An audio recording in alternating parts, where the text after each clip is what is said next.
दौलत, सुनिए जी, मेरी दवाई आप ले आइए ना। बहुत थकावट रहती है, हाथ पैर भी काम नहीं करते, घुटनों का दर्द भी अब बढ़ चुका है।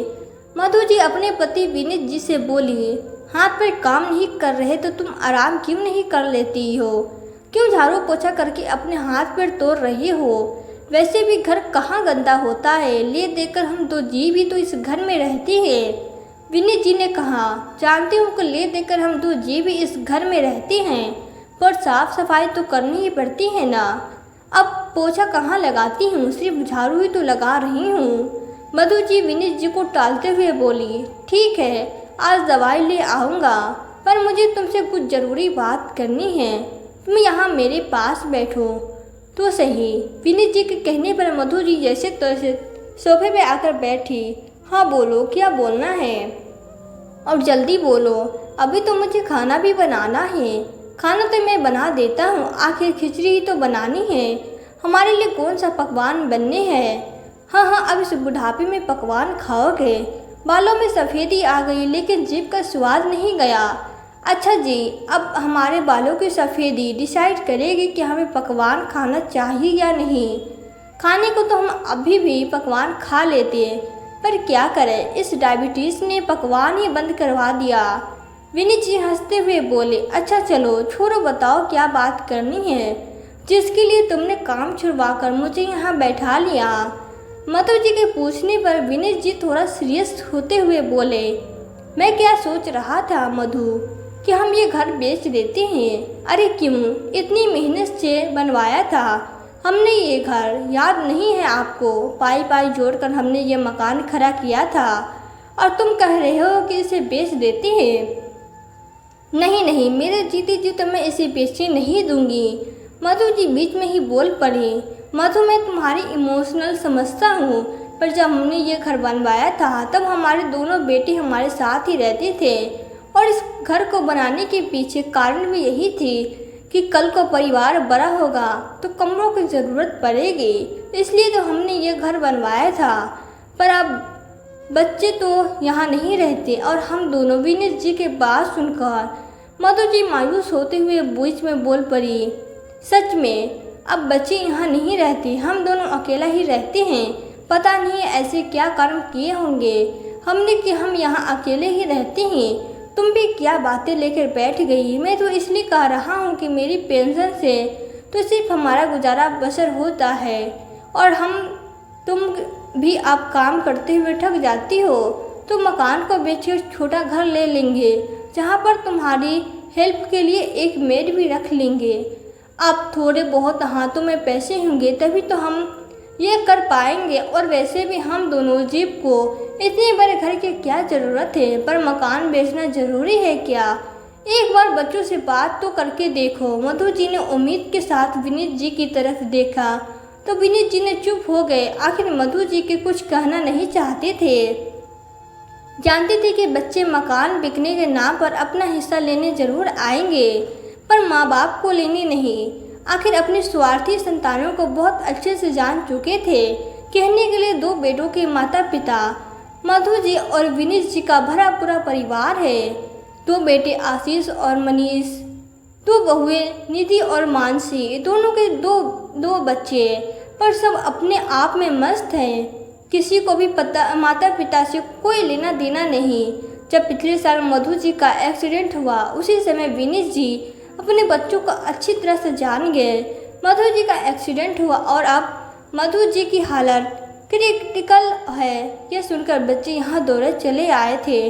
मधु जी कोमा में चली गई थी और डॉक्टर भी एक तरफ से उम्मीद हार चुके थे। विनीत जी भगवान को नहीं मानते थे, लेकिन उस समय मधु जी के लिए उन्होंने भगवान के शरण में माथा टेकना भी सही समझा।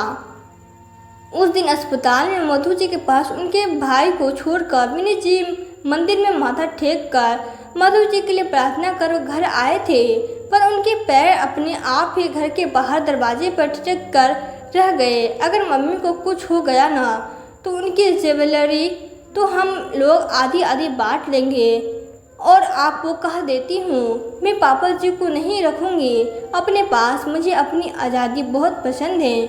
मुझसे नहीं होगा। उनके सेवा ये बड़ी बहू निधि की आवाज़ थी। तभी छोटी बहू मानसी भी बोली, ठीक है, मैं रख लूँगी पापा जी को, मुझे कोई एतराज़ नहीं है। पापा रह लेंगे घर के किसी कोने में, लेकिन फिर मेरी भी एक शर्त है, हमें प्रॉपर्टी में भी ज़्यादा हिस्सा मिलेगा। अरे ऐसे कैसे, तुमने ज़्यादा हिस्सा मिलेंगे? कायदे की बात करो, ये बेबुनियादी वाली बातें यहाँ नहीं चलेगी। बड़ा बेटा आशीष बीच में ही बोल पड़ा, क्यों भैया, हक चाहिए, जिम्मेदारी नहीं। कायदा तो ये भी कहता है कि पापा की सेवा और जिम्मेदारी आपको भी बराबर बांटनी पड़ेगी। आखिर आप भी तो बड़े बेटे हो, वो तो आप लेने को तैयार नहीं हो और बराबर की हिस्सेदारी चाहिए।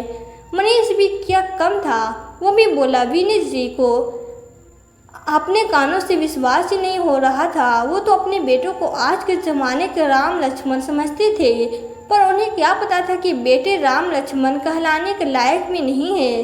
उन्हें तो लगा था कि एक्सीडेंट का नाम सुनकर ये लोग माँ की सेवा करने के लिए दौड़े चले आए हैं। ये तो बिल्कुल भी नहीं सोचा था कि वो लोग माँ के मरने के बाद ज्वेलरी बांटने के बात पर भी कर रहे हैं, प्रॉपर्टी में अपनी हिस्सेदारी जता रहे हैं। बेटा, जिस रास्ते तुम लोग आए हो उसी रास्ते चले जाओ, अपनी देखभाल मैं खुद कर सकता हूँ। और जब तक तुम्हारी मम्मी के साथ चल रही है तब तक मुझे पूरी आस है, मैं उसे बचाने की पूरी कोशिश करूँगा। अचानक विनीत जी सामने आते हुए बोले। उन्हें अचानक सामने देखकर चारों की बोलती बंद हो गई। पापा, कब आशीष कुछ बोलने को हुआ, लेकिन विनीत जी ने हाथ जोड़कर बाहर का रास्ता दिखा दिया। अभी इसी वक्त निकल जाओ मेरे घर से, मैं तुम लोगों की शक्ल भी नहीं देखना चाहता, और लौट के मत आना। कभी भी प्रॉपर्टी में हिस्सेदारी चाहिए ना, तुम्हें तो अपनी प्रॉपर्टी खुद कमाओ, मेरी कमाई में से तुम्हें एक फूटी कौड़ी भी नहीं मिलेगी। चाहे मेरे मरने के बाद किसी अनाथ आश्रम को दान देकर चला जाऊं, पर तुम्हें कुछ नहीं मिलेगा। विनीत जी के चारों को फटकार दिया। कुछ देर बाद सब लोग अपना बोरिया बिस्तर बांधकर वहाँ से रवाना हो गए, लेकिन ये कोई विनीत जी का विश्वास था कि मधु जी बच गई। तब से वो जब भी बच्चों से मिलने की जिद करती, विनीत जी कोई ना कोई बहाना बना देते। जब कुछ महीने बाद वो पूरी तरह से ठीक हो गई, तब विनीत जी ने उन्हें सारा किस्सा कहा सुनाया। सुनकर मधु जी ने सिर्फ इतना ही कहा, बच्चे हैं, गलती कर देते हैं। अभी विनीत जी सोच ही रहे थे कि मधु जी ने कहा, क्या सोच रहे हो जी, बच्चे ही तो है, गलती कर देते हैं, पर हम तो बड़े हैं, हमें उनकी गलती के लिए माफ़ कर देना चाहिए। कुछ गलतियों की माफ़ी नहीं होती है। मधु, तुम समझती क्यों नहीं, पर अब ये घर सुना सुना लगता है। हम कब तक यूं ही अकेले रहेंगे, इसलिए तो कह रहा हूँ, इस घर को बेच देते हैं, इससे छोटा घर ले लेते हैं। विश्वास करो, मुझ पर अकेली नहीं रहोगी। विनीत जी ने मधु जी के हाथ पर हाथ रखते हुए कहा। आखिर मधु जी ने भी अपनी मौन स्वीकृति दे दी। कुछ दिनों बाद विनीत जी ने यह घर बेचकर एक अनाथ आश्रम के पास छोटा सा घर ले लिया। उन्होंने घर के कामकाज के लिए मेड रख ली। अब सुबह से शाम वो लोग अनाथ आश्रम में बच्चों को पढ़ाते, उनके साथ खेलते, अपना समय व्यतीत करने लगे और अब पहले से ज़्यादा खुश रहने लगे। तो दोस्तों, हमारी आज की ये वीडियो आपको कैसी लगी? वीडियो पसंद आई हो तो वीडियो को लाइक कर दे, चैनल को सब्सक्राइब कर दे। मिलते हैं फिर नई वीडियो में नई कहानी के साथ। तब तक के लिए धन्यवाद।